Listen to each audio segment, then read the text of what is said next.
नमस्कार, दिन भर की बड़ी खबरों में आपका स्वागत है। मैं हूं शिवानी। आज की खबरों में बात होगी ट्रंप की धमकी से और लाल हुआ ईरान, इजराइल पर दागी 4 मिसाइलें, मारे गए सैकड़ों की, और असम बीजेपी में खुली बगावत, कांग्रेस से आए सांसद को टिकट देने पर नाराजगी की। वहीं ज्ञानेश कुमार के खिलाफ 7 आरोप तय, सांसदों ने चलाया केस की, और साथ ही झोला उठाओ और चले जाओ, देश चलाने लायक नहीं मोदी, रुपया गिरने के बाद जमकर फजीहत की। साथ ही खबर के अंत में बात होगी यूपी भाजपा में रस्साकसी शुरू, मोदी योगी की पसंद के बीच जंग तेज की। इसी के साथ आज दिन भर की सभी बड़ी और प्रमुख खबरों को जानेंगे विस्तार से। उससे पहले एक नजर सुर्खियों पर। पटना से लेकर लंदन तक बिहार दिवस की धूम, 3 दिन चलेगा सेलिब्रेशन। पीएम की नीतीश को चिट्ठी, बदलते बिहार का नायक बताया। असम में टीएमसी की दूसरी लिस्ट जारी, कांग्रेस के बागी विधायक को भी दिया टिकट, जाने किसे कहां से मिला है टिकट। मणिपुर में जगी शांति की उम्मीद, बवाल के बीच पहली बार बातचीत की मेज पर आए सरकार और कुकी समुदाय। न्याय में एआई सिर्फ सहायक, अंतिम फैसला हमेशा इंसानी हाथ में रहना चाहिए, सीजेआई की आई अहम टिप्पणी। कोई नहीं बचेगा, दुष्कर्म मामले में स्वयंभू बाबा अशोक खरात पर सीएम फडणवीस सख्त, एसआईटी जांच में जुटी पुलिस। केरल में भाजपा ने तीसरा विकल्प बनने के लिए झोंकी ताकत, मुख्यमंत्रियों के साथ 40 उम्मीदवारों ने दाखिल किए नामांकन। पश्चिम एशिया संकट पर पीएम मोदी की बैठक जारी, अमित शाह समेत पेट्रोलियम मंत्री भी शामिल। मोदी सबसे ज्यादा दिन सरकार प्रमुख रहने वाले राजनेता, सीएम पीएम मिलाकर बतौर हेड ऑफ गवर्नमेंट 8,931 दिन हुए पूरे, पवन कुमार चामलिंग को छोड़ा पीछे। नरबीर बोले अगला चुनाव गुरुग्राम से लड़े नायब सैनी, मंत्री बोले आपके बहाने अहिरवाल से सीएम बनेगा, नायब बोले पूरे हरियाणा का मुख्यमंत्री। पंजाब डीएम कांड, पूर्व आप मंत्री पिता पर एफआईआर, गिरफ्तारी पर अड़ा पूरा परिवार, पोस्टमार्टम से इनकार। चंडीगढ़ में अकाली और बीजेपी कांग्रेस वर्करों ने तोड़ी बैरिकेडिंग। नरवणे बोले अब केवल फिक्शन लिखूंगा, उपन्यास द कंटेनमेंट कॉर्पोरेसी में एनडीए से निकले युवा अफसरों की कहानी, विवादित मेमोर पर टिप्पणी नहीं की। 48 घंटे में होर्मुज स्ट्रेट नहीं खुला तो ईरान पर होगा वार, ट्रंप की चेतावनी से शेयर बाजार में फैला डर। इस हफ्ते 5 फैक्टर तय करेंगे मार्केट की चाल।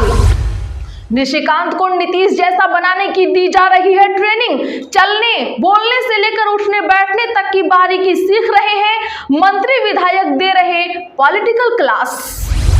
ओडिशा राज्यसभा चुनाव क्रॉस वोटिंग को लेकर बीजेडी में अंदरूनी कलह हुई उजागर, 6 एमएलए के निलंबन के बाद ब्लॉक अध्यक्ष का आया इस्तीफा। भाजपा के लिए जी का जंजाल बन चुका है एसआईआर, ममता ही आखिरी उम्मीद, सागरिका घोष का बड़ा दावा।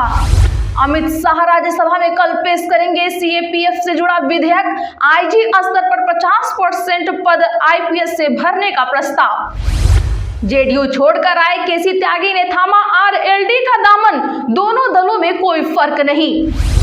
हवाई यात्रा लग्जरी नहीं, घरेलू उड़ानों के किराए पर लगी कैंपिंग हटाने के फैसले पर केजरीवाल ने सरकार को घेरा। चंडीगढ़ में सियासी हलचल तेज, पार्षद दमनप्रीत बादल ने की आप से बगावत, समर्थकों संग कांग्रेस का थामा दामन। चलिए जानते हैं अब बड़ी और प्रमुख खबरों को विस्तार से। उससे पहले वीडियो को लाइक करें, साथ ही खबरों को आखिर तक जरूर देखें।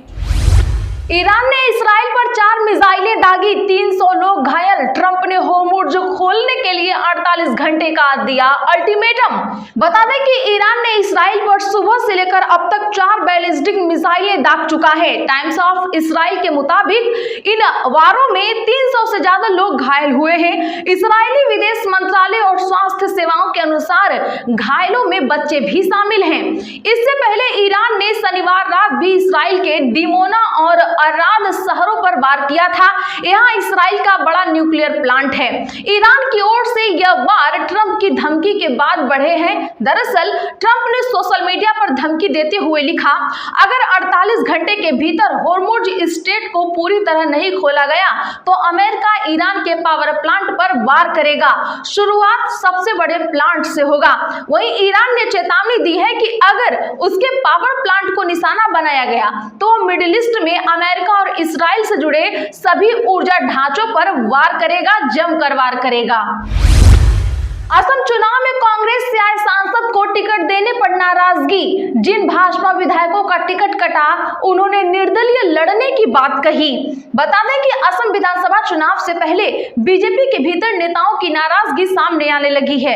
पार्टी टिकट से वंचित कई मौजूदा विधायक और दावेदार निर्दलीय चुनाव लड़ने की धमकी दे रहे हैं। सूत्रों के मुताबिक इस स्थिति को संभालने के लिए मुख्यमंत्री हेमंत बिस्वा शर्मा और प्रदेश अध्यक्ष दिलीप सैकिया खुद आगे आकर नाराज नेताओं को मनाने की कोशिश कर रहे हैं। बताया जा रहा है कि दोनों नेता उनकी बात मान भी गए हैं। हाल ही में कांग्रेस के वरिष्ठ नेताओं प्रद्युत बोरदोलोई और भूपेन बोरा के बीजेपी में शामिल होने के बाद बोरदोलोई को दिसपुर सीट से, बोरा को बिहपुरिया सीट से पार्टी टिकट दिया गया है। इस फैसले से पार्टी के कई पुराने दावेदारों में नाराजगी बढ़ गई है। दिसपुर सीट पर सबसे ज्यादा विरोध देखने को मिला। यहाँ वरिष्ठ नेता जयंत दास को टिकट मिलने की संभावना थी, लेकिन अंतिम समय में बोरदोलोई को उम्मीदवार बनाए जाने से असंतोष बढ़ गया। पार्टी नेतृत्व अब इस स्थिति को नियंत्रित करने और बगावत को रोकने के लिए सक्रिय रूप से बातचीत कर रहा है ताकि चुनाव में नुकसान से बचा जा सके। ममता बनर्जी बोली, मोदी सबसे बड़े घुसपैठिए, बंगाल में अघोषित राष्ट्रपति शासन लगाया। बता दें कि आज पश्चिम बंगाल की सीएम ममता बनर्जी ने प्रधानमंत्री मोदी को सबसे बड़ा घुसपैठिया बताया। उन्होंने कहा, जब आप विदेश जाते हैं तो नेताओं से हाथ मिलाते हैं और दोस्ती की बात करते हैं, लेकिन जब आप भारत लौटते हैं तो अचानक हिंदू मुस्लिम नैरेटिव शुरू हो जाता है और लोगों को घुसपैठिया कहा जाता है। कोलकाता की रेड रोड पर जनता को संबोधित करते हुए टीएमसी सुप्रीमो ने कहा, फिर आप नाम हटाने और लोगों को घुसपैठिया बताने की बात करते हैं। मैं कहूंगी आप बड़े घुसपैठिए हो। उन्होंने कहा, आपने हमारी सरकार पर कब्जा कर लिया है और अनऑफिशियल प्रेसिडेंट रूल लागू कर दिया है, लेकिन हम डरेंगे नहीं। जो लोग बंगाल को निशाना बना रहे हैं, लोगों को बांटने की कोशिश कर रहे हैं, उन्हें जहन्नुम में जाना चाहिए। केरल के मुख्यमंत्री पिनराई विजयन ने राहुल गांधी और कांग्रेस पर आरोप लगाया वे बीजेपी की बी टीम की तरह काम कर रहे हैं। अब राहुल गांधी ने पलटवार करते हुए कहा कि देश के बाकी विपक्षी नेताओं को केंद्रीय एजेंसियां बुला रही हैं या गिरफ्तार कर रही हैं, लेकिन केरल के मुख्यमंत्री के साथ ऐसा नहीं हो रहा है। संजय राउत बोले, मोदी जी अब झोला उठाओ और चले जाओ, आप देश चलाने के काबिल नहीं। जी हां, बता दें कि शिवसेना सांसद संजय राउत ने आज कहा, पीएम मोदी अब देश का नेतृत्व करने के काबिल नहीं रहे आप। रुपया लगातार गिर रहा है, जंग आज है लेकिन कल तो जंग हुई नहीं थी। रुपया ठीक उसी समय नीचे गिरना शुरू हुआ जब पीएम मोदी प्रधानमंत्री बने। पीएम अभी भी इलेक्शन कैंपेन में बिजी है और उन्हें रुपए की कोई परवाह नहीं है। मेरे पास उनसे कहने के लिए बस एक ही बात है कि मोदी जी अब झोला उठाओ आप और चले जाओ। दिल्ली में एक प्रेस कॉन्फ्रेंस में शिवसेना एमपी ने कहा, अब रुपए की हालत देखिए, बस सेंचुरी लगाना बाकी है, अब की बार 100 के पार। बताइए मोदी जी कहाँ हैं? वे पश्चिम बंगाल में हैं। ममता बनर्जी को हराने के लिए प्रेसिडेंट रूल की तैयारी कर रहे हैं। मोदी जी और अमित शाह जी पश्चिम बंगाल में खेला करने की कोशिश कर रहे हैं और रुपए की वैल्यू गिर रही है। मोदी जी कह रहे थे कि जब रुपए की वैल्यू गिरती है तो देश की इज्जत गिरती है। अब क्या गिर रहा है बताइए मोदी जी। मुख्य चुनाव आयुक्त के खिलाफ विपक्ष के 7 आरोप हटाने की मांग वाले नोटिस में दावा सरकार के इशारों पर चलते हैं। जी हां, बता दें कि मुख्य चुनाव आयुक्त ज्ञानेश कुमार को हटाने के लिए संसद में विपक्षी सांसदों ने नोटिस दिया है। लोकसभा राज्यसभा में लाए गए नोटिस में सीईसी पर 7 आरोप लगाए गए हैं।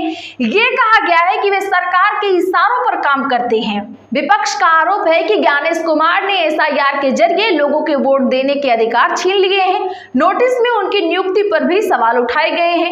12 मार्च को संसद के दोनों सदन में जमा किए गए नोटिस में सीईसी के खिलाफ साबित दुर्व्यवहार के आधार पर उन्हें हटाने की मांग की गई है। लोकसभा में 130 और राज्यसभा में 63 विपक्षी सांसदों ने सीईसी को हटाने के लिए एक प्रस्ताव लाने की भी मांग की है। विपक्ष के आरोपों में कुमार की सीईसी के तौर पर नियुक्ति की प्रक्रिया 17 अगस्त 2025 को राहुल गांधी को निशाना बनाते हुए उनकी पक्षपातपूर्ण प्रेस कॉन्फ्रेंस, विपक्ष और सत्ताधारी दल के सदस्यों के साथ भेदभावपूर्ण व्यवहार, जांच में बाधा डालना, पारदर्शिता के साधन उपलब्ध कराने से इनकार करना और सत्ताधारी दल के राजनीतिक उद्देश्यों के अनुरूप विशेष गहन पुनरीक्षण प्रक्रिया को लागू करना शामिल है। ये दावा किया जा रहा है कि विपक्ष मानसून सत्र के दौरान सीईसी के खिलाफ महाभियोग प्रस्ताव ला सकता है। महाभियोग प्रस्ताव लाने के लिए 14 दिन पहले ही नोटिस देना जरूरी होता है। चंदौली में बीजेपी जिला अध्यक्ष पर राजनाथ और महेंद्र नाथ आमने सामने, गोरखपुर में योगी की पसंद का इंतजार। जी हां दर्शकों, बता दें कि पूर्वांचल की सियासत जाति और दबाव की पॉलिटिक्स के बिना अधूरी कही जाती है। इस बार इसी सियासी चक्रव्यूह में भाजपा फंसती हुई दिख रही है। पूर्वांचल में 5 जिला अध्यक्षों की नियुक्ति को उसके दिग्गजों ने अपनी प्रतिष्ठा से जोड़ लिया है। चंदौली में रक्षा मंत्री राजनाथ सिंह और पूर्व प्रदेश अध्यक्ष महेंद्र नाथ पांडे के बीच खुली रस्साकसी चल रही है। वहीं देवरिया में 2 पूर्व प्रदेश अध्यक्षों सूर्य प्रताप शाही और रमापति राम त्रिपाठी का अहम टकराव रहा, जबकि गोरखपुर वाराणसी में सीएम योगी और पीएम मोदी की पसंद नापसंद ने मामला पूरी तरह से अटका रखा है। इसका असर पार्टी के कामकाज पर भी पड़ रहा है। आखिर इस खींचतान की वजह क्या है? विधानसभा चुनाव में 1 साल से भी कम का वक्त बचा है। ऐसे में 5 जिला अध्यक्षों की घोषणा कब तक होगी? हवाई यात्रा लग्जरी नहीं, घरेलू उड़ानों के किराए पर लगी कैंपिंग हटाने के फैसले पर केजरीवाल ने सरकार को घेरा। जी हां, बता दें कि दिल्ली के मुख्यमंत्री और आम आदमी पार्टी के राष्ट्रीय संयोजक अरविंद केजरीवाल ने मोदी सरकार द्वारा घरेलू हवाई किराए पर लगी कैंपिंग हटाने के फैसले को लेकर चिंता जताई है। केजरीवाल ने सोशल साइट एक्स पर पोस्ट साझा करते हुए कहा, मध्य वर्ग के लिए हवाई यात्रा अब पहुंच से बाहर होती जा रही है। मोदी सरकार ने घरेलू हवाई किराए पर लगी कैंपिंग हटा दी है, जिससे टिकटों की कीमतों में तेजी से वृद्धि हो सकती है।